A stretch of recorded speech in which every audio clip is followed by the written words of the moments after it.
Saudara, kita akan menuju informasi selanjutnya. Dinas Kesehatan Kabupaten Nagan Raya kembali melakukan vaksinasi untuk para purnawirawan serta keluarga anggota TNI. Kali ini merupakan vaksin dosis kedua setelah sebelumnya menerima vaksin dosis pertama pada 28 hari yang lalu. Pelaksanaan vaksinasi berlangsung di Aula Kodim setempat dengan penerapan protokol kesehatan yang ketat.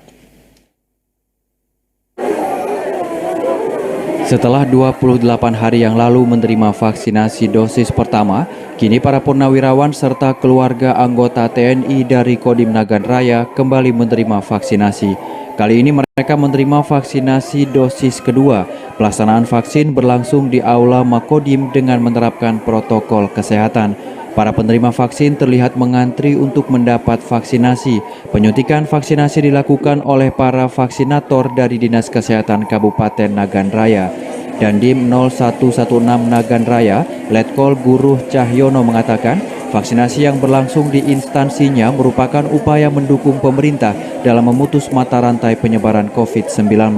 Vaksinasi menyasar para purnawirawan, warakawuri serta keluarga besar TNI dari Kodim Nagan Raya yang berjumlah ratusan orang.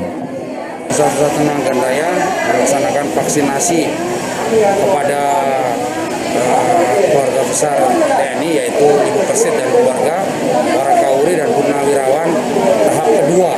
Ini tahap terakhir untuk penyuntikan vaksinasi di keluarga besar TNI berjumlah 210 yang terdiri dari 176 adalah Persit dan keluarga, sisanya adalah warakawuri dan purnawirawan.